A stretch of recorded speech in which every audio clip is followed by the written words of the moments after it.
1993, l'Organisation pour l'harmonisation en Afrique du droit des affaires, OHADA, a été créée dans le but de garantir une sécurité de l'investissement au sein de l'espace africain. L'institution, pour son fonctionnement, s'est dotée de structures spécialisées dans le secrétariat permanent. Quel bilan peut-on faire 23 ans après la création de cette organisation?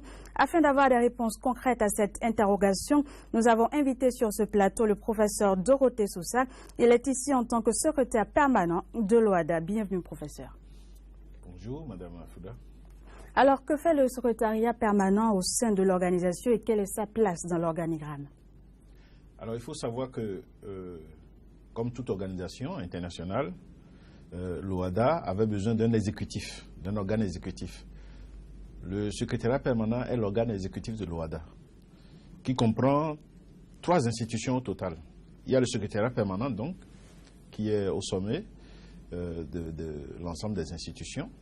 Mais nous avons également une cour commune de justice et d'arbitrage, qui est basée à Abidjan, en Côte d'Ivoire. Et nous avons l'école régionale supérieure de la magistrature, qui est basée à Porto Novo, au Bénin. Et donc le secrétariat permanent qui est fixé à Yaoundé, au Cameroun, assure la coordination de l'ensemble du système et est l'organe exécutif de tout ce système. Alors, 23 années après la création de l'OHADA, peut-on dire aujourd'hui que l'état de droit est une réalité concrète pour les investisseurs au sein de l'espace? Alors, il faut savoir que très concrètement, l'OHADA a posé 9 actes uniformes. C'est un ensemble de lois. Nous avons un code OHADA qui est en vigueur dans l'ensemble des 17 États, parce qu'il y a aujourd'hui 17 États membres de l'OHADA, et ce droit qui est commun donc à tous ces États régit l'essentiel des activités économiques dans ces États. Par exemple, vous, pour créer votre société dans l'espace OHADA, vous êtes obligé de recourir au droit OHADA. C'est conformément à ce droit que vous pouvez créer une société. Si vous vous adressez à une banque pour obtenir du crédit, c'est conformément au droit OHADA qu'on va vous donner le crédit.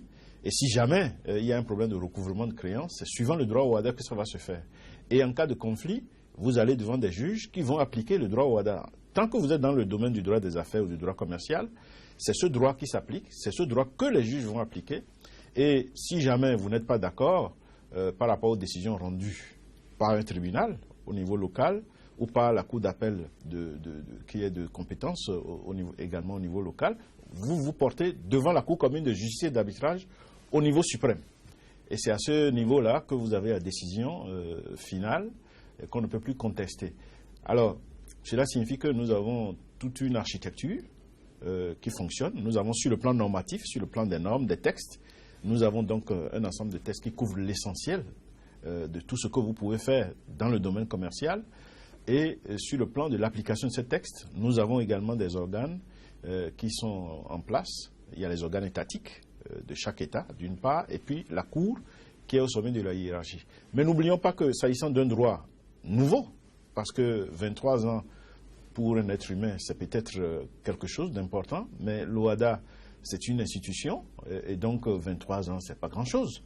Et pour que ce droit nouveau qui est créé par l'OHADA soit bien connu et bien compris, nous avons une école, nous avons l'école dont j'ai parlé, qui est chargée donc de la diffusion de la connaissance par rapport à ce droit et qui va au-delà des praticiens du droit pour faire ce travail-là, puisqu'il ne faut pas oublier que la comptabilité des entreprises relève également de l'OHADA, donc les experts comptables doivent aller là-bas. Et nous nous adressons également aux acteurs des entreprises, c'est-à-dire les destinataires finaux donc du droit OHADA, ils peuvent également être formés par notre école. Et quel est le mécanisme mis en place au sein de l'espace OHADA pour sécuriser l'investissement? Alors, comme je viens de le dire,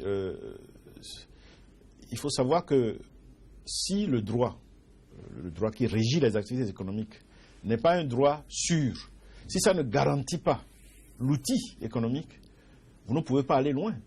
Vous avez parlé de la sécurisation de l'investissement, sécurisation, disons, juridique et judiciaire. Lorsque quelqu'un vient investir, par exemple, créer une entreprise de télévisuel comme ceci, il faut que la propriété soit garantie. Il ne faudrait pas que les impôts viennent, par exemple, étouffer le fonctionnement de l'entreprise. Il ne faudrait pas qu'en cas de conflit, eh bien, les juges ne puissent pas appliquer une loi vraiment assez juste. C'est des choses auxquelles il faut veiller, qui n'ont l'air de rien et qui sont essentielles. Alors, je veux dire, quand vous arrivez dans l'espace OHADA, mettons que vous veuillez, par exemple, investir dans les mines. Vous allez créer une société. L'OHADA offre plusieurs types de sociétés. Vous choisissez la société qui irait le mieux pour votre activité et vous créez votre société, donc, en vertu du droit OHADA et en fonction, donc, de ce que vous aurez choisi comme type de société.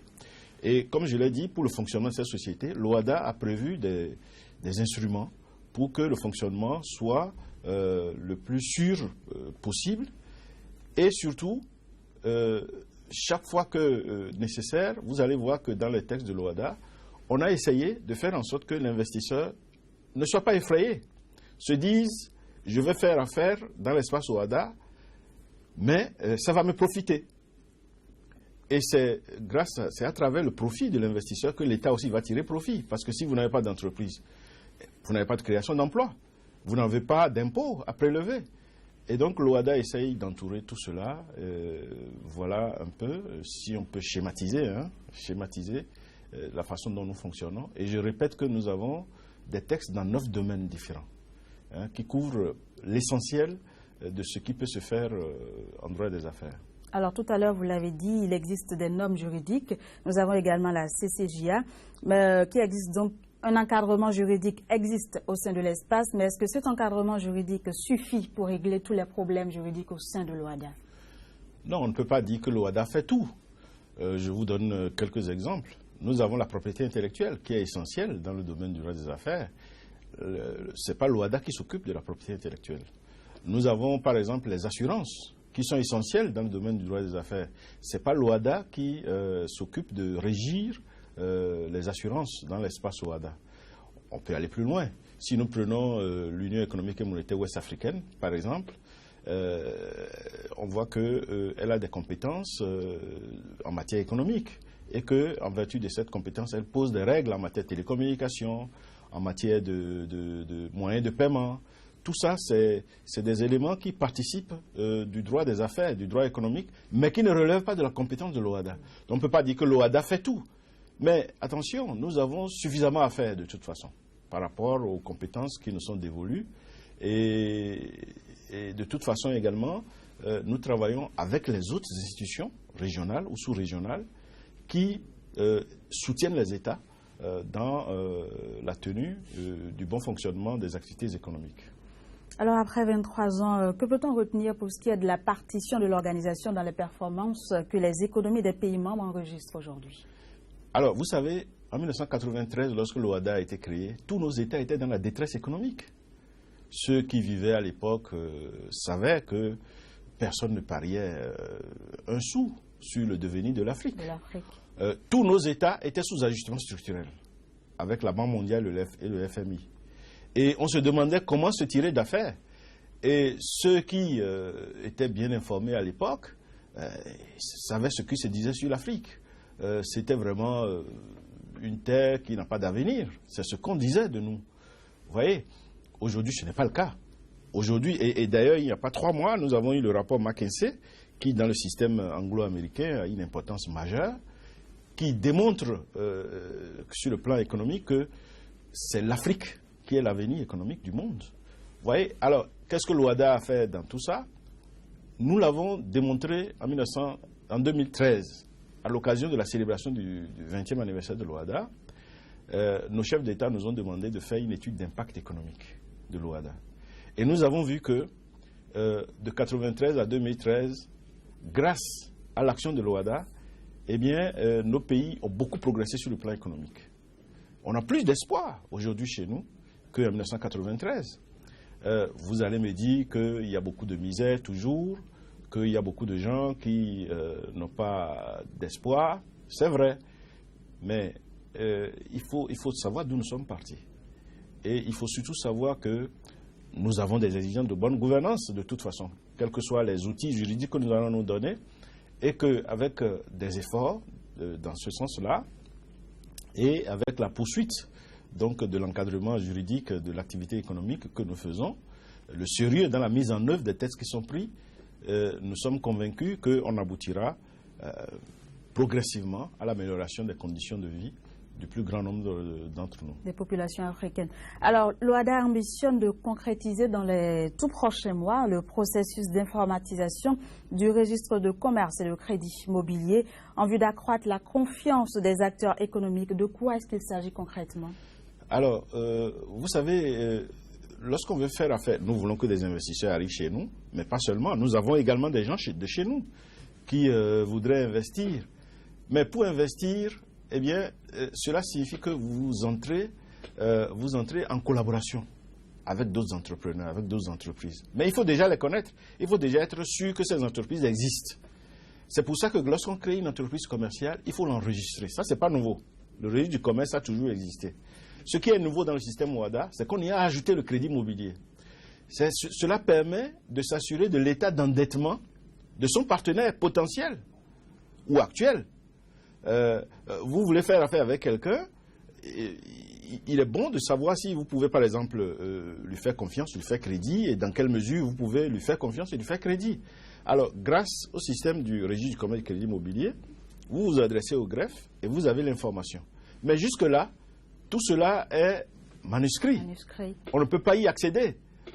Notre idéal, ce qui a été décidé de toute façon par nos gouvernements, c'est qu'on puisse, de n'importe où sur la planète, en cliquant sur son site internet, sur le site internet plus exactement de l'OHADA, qu'on puisse savoir que telle entreprise existe, par exemple, au Bénin, que cette entreprise a tel niveau d'endettement, que de partout au monde on le sache.